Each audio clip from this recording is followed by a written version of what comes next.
Hey guys, welcome back to my YouTube channel. I hope you all are good. Yes, ತುಂಬ ದಿನ ಆಗಿತ್ತು video ಮಾಡಿ, ಯೂಟ್ಯೂಬ್ಗೆ video ಮಾಡಿ ತುಂಬ ದಿನ ಆಗೋಗಿತ್ತು. ಫೈನಲಿ ಇವತ್ತು ವಿಡಿಯೋ ಮಾಡ್ತಾ ಇದ್ದೀನಿ. ನಾನು ಈ ಸಲ ಸೆಕೆಂಡ್ PU ಇವ್ಯಾಲ್ಯೂಯೇಷನ್ಗೆ ಅಂತೇಳಿ ಮೈಸೂರಿಗೆ ಬಂದಿದ್ದೀನಿ. ಫಾರ್ ದ ಫಸ್ಟ್ ಟೈಮ್ ನಾನು ಈ ಇವ್ಯಾಲ್ಯೂಯೇಷನ್ಗೆ ಬಂದಿರೋದು. ಒಂದು ಸ್ವಲ್ಪ ಎಕ್ಸೈಟ್ಮೆಂಟು, ಹಿಂಗಿರುತ್ತೆ ಇವ್ಯಾಲ್ಯೂಯೇಷನ್ಸು, ಅಲ್ಲಿ ನನ್ನ ಕೊಲೀಗ್ಸ್ಗಳೆಲ್ಲ ಹೇಗಿರ್ತಾರೆ ಆ ಥರ ಎಲ್ಲ ಸ್ವಲ್ಪ ಎಕ್ಸೈಟ್ಮೆಂಟ್ ಇದೆ. ನಮ್ಮ ಒಂದು ಕಾಲೇಜ್ ಬಂದು ಮಹಾರಾಣಿ PU ಕಾಲೇಜಲ್ಲಿ ಇವ್ಯಾಲ್ಯೂಯೇಷನ್ಸ್ ನಡೀತಾ ಇರೋದು. So yes, this is my outfit.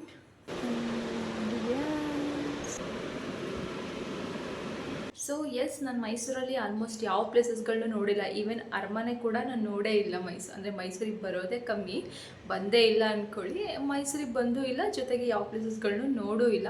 So ಈ ಇವ್ಯಾಲ್ಯೂಯೇಷನ್ಗೆ ಬಂದಿರೋದು ನಂಗೆ ಒಂಥರ ಹೊಸ ಹೊಸ ಪ್ಲೇಸ್ಗಳನ್ನೆಲ್ಲ ನೋಡೋಕೆ ಅವಕಾಶ ಸಿಗ್ದಂಗೆ ಹೋಗ್ಬಿಟ್ಟಿದೆ. ಈ ಕಡೆ ಕೆಲಸನೂ ಆಗ್ದಂಗೆ ಆಗುತ್ತೆ, ನನಗೆ ನಾನು ನೋಡದೇ ಇರೋ ಪ್ಲೇಸ್ಗಳನ್ನ ನೋಡ್ದಂಗೂ ಆಗುತ್ತೆ ಅಂದ್ಕೊಂಡು ಬಂದಿದ್ದೀನಿ. ಬಟ್ ಏನಾಗುತ್ತೆ ಅಂತ ಇನ್ನೂ ಗೊತ್ತಿಲ್ಲ.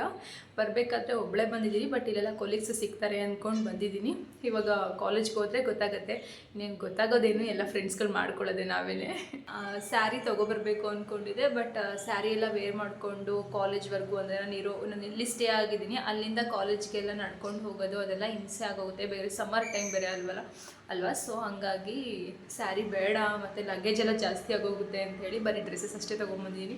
ಬಟ್ ಇಲ್ಲಿ ಬಂದಮೇಲೆ ಅನ್ನಿಸ್ತು, ಓಕೆ ಒಂದಾದರೂ ಸ್ಯಾರಿ ತೊಗೊಬರ್ಬೇಕಾಗಿತ್ತು ಅಂಥೇಳಿ. ಬಟ್ ಕಾಲ ಮಿಂಚೋಗ್ಬಿಟ್ಟಿದೆ, ತೊಗೊಂಬಂದಿಲ್ಲ ಇವಾಗ. So this is my outfit. ಇವತ್ತು ಫಸ್ಟ್ ಡೇ. ಹೋಗ್ಬಿಟ್ಟು ಏನಾಗುತ್ತೆ ಅನ್ನೋದೆಲ್ಲ ಹೇಳ್ತೀನಿ. ಸೊ ಈಗ ಟೈಮ್ ಬಂದು ಅರೌಂಡ್ 4:30 ಆಗಿದೆ. ನಾನು ಕೂಡ ವರ್ಕ್ ಮುಗಿಸ್ಕೊಂಡು ಬಂದಿದ್ದೀನಿ. ನನಗೆ ವರ್ಕ್ ಪ್ಲೇಸಲ್ಲಿ ವೀಡಿಯೋ ಮಾಡಲಿಕ್ಕೆ ಆಗಿಲ್ಲ. ಅದೊಂಥರ ನನಗೆ ಶೈನೆಸ್ ಅನಿಸುತ್ತೆ. ಮೇ ಬಿ ಅಯ್ಯೋ ಎಲ್ಲ ನೋಡ್ತಾ ಇದ್ದಾರೆ ವೀಡಿಯೋಸ್ ಎಲ್ಲ, ಯಾಕೆ ಮಾಡೋದು, ಆ ರೀತಿ ಒಂದು ಶೈನೆಸ್ಸು. ಜೊತೆಗೆ ವೀಡಿಯೋ ಎಲ್ಲ ಮಾಡಬಾರ್ದು ಕೂಡ ಆ ಪ್ಲೇಸ್ಗಳಲ್ಲಿ. ಸೊ ಹಾಗಾಗಿ ಯಾವುದೇ ವೀಡಿಯೋಸ್ಗಳನ್ನ ಮಾಡಲಿಲ್ಲ. ನಾನು ಮಾರ್ನಿಂಗ್ 7:45ಗೆಲ್ಲ PG ಬಿಟ್ಟಿದ್ದೆ. PG ಅಂದರೆ ನನಗೆ ಆ್ಯಕ್ಚುಲಿ 9ಗೆ ರಿಪೋರ್ಟ್ ಮಾಡ್ಕೊಳ್ಬೇಕು ಅಂತ ಇದ್ದಿದ್ದು. ಬಟ್ ನಾನು ಸ್ವಲ್ಪ ಬೇಗನೆ ಹೋಗಿದ್ದೆ. ಅಂದರೆ ನನಗೆ ಲೊಕೇಶನ್ ಹುಡ್ಕೋದಕ್ಕೆ, ಆ ಕಾಲೇಜಿನ ಹುಡ್ಕೋದಕ್ಕೆ ಲೇಟ್ ಆಗುತ್ತೆ ಅಂಥೇಳಿ ನಾನು ಅಂದರೆ ಫಸ್ಟ್ ಟೈಮ್ ಅಲ್ವಾ ಹೋಗಿದ್ದು. ಸೊ ಹಾಗಾಗಿ ಗೊತ್ತಿಲ್ಲದೆ ಇರೋ ಊರುಗಳಲ್ಲಿ ಲೊಕೇಶನ್ಸ್ನೆಲ್ಲ ಹುಡ್ಕೋದು, ಅಂದರೆ ಆಟೋದಲ್ಲಿ ಹೋದ್ರೇನೂ ಓಕೆ, ಬಟ್ ನಾವು ನಡ್ಕೊಂಡು ಹೋಗಿ ಲೊಕೇಶನ್ಸ್ಗಳನ್ನೆಲ್ಲ ಹುಡ್ಕೋದು ಸ್ವಲ್ಪ ಕಷ್ಟ ಆಗೋಗುತ್ತೆ ಅಂಥೇಳಿ ನಾನು ಮಾರ್ನಿಂಗ್ 7:45ಗೆಲ್ಲ PG ಬಿಟ್ಟಿದ್ದೆ. ಸೊ ಅರೌಂಡ್ 8:15, 8:20ಗೆಲ್ಲ ಕಾಲೇಜ್ ಹತ್ರನೇ ಇದ್ದೆ. ಸೊ ಬೇಗ ಹೋಗ್ಬಿಟ್ಟಿದ್ದೆ. 9 o'clockಗೆ ಇದ್ದಿದ್ದು, ಬಟ್ ನಾನು ಬೇಗ ಹೋಗಿದ್ದೆ. ಅಲ್ಲೇ ಸ್ವಲ್ಪ ಹೊತ್ತು ವೆಯ್ಟ್ ಮಾಡಿದೆ. ಅದಾದಮೇಲೆ ಎಲ್ಲರೂ ನಂತರನೇ ತುಂಬ ಜನ ಲೆಕ್ಚರರ್ಸ್ ಬಂದಿದ್ದರು. ಸೊ ಎಲ್ಲರೂ ಒಬ್ಬರಾದ್ಮೇಲೆ ಒಬ್ಬರು ಬಂದರು. ಅರೌಂಡ್ 9:30 ಒಳಗಡೆ ಆಲ್ಮೋಸ್ಟ್ ಎಲ್ಲರೂ ಕೂಡ ಬಂದಿದ್ದರು.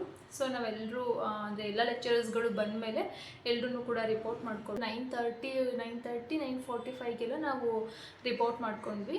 ಅದಾದಮೇಲೆ ನಮಗೆ ನಮ್ಮ ಯಾವ ಬ್ಯಾಚ್ಗೆ ನಾವು ಸೇರ್ಕೊಂಡಿದ್ದೀವಿ, ಮತ್ತು ನಮ್ಮ ರೂಮ್ ನಂಬರ್ ಯಾವುದು, ನಮ್ಮ ಬ್ಯಾಚ್ ನಂಬರ್ ಯಾವುದು, ಮತ್ತು ನಮ್ಮ DCE ಅವ್ರು ಯಾರು, ಅದೆಲ್ಲದನ್ನು ತಿಳಿಸ್ಕೊಟ್ರು. ಅದನ್ನು ನೋಟಿಸ್ ಬೋರ್ಡಲ್ಲಿ ಹಾಕಿದ್ರು. ನೋಡಿಕೊಂಡು ಅದಾದಮೇಲೆ ನಾವು ಅದೇ ರೂಮು ಮತ್ತು ಆ ಒಂದು ಬ್ಯಾಚ್ಗೆ ಹೋಗಿ ಜಾಯ್ನ್ ಆದ್ವಿ.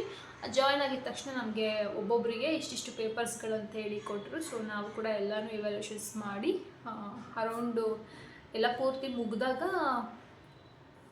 2:30 ಆಗಿತ್ತು ಅನಿಸುತ್ತೆ.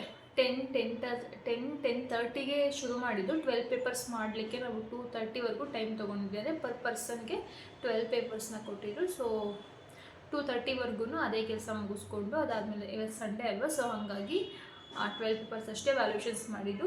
ಅಷ್ಟನ್ನು ವ್ಯಾಲ್ಯೂಷನ್ಸ್ ಮಾಡಿ ಕಂಪ್ಯೂಟರ್ನಲ್ಲಿ ಎಲ್ಲನೂ ಕೂಡ ಅಪ್ಡೇಟ್ ಮಾಡಿಸಿ ಮನೆ ಕಡೆ ಹೊರಟ್ವಿ.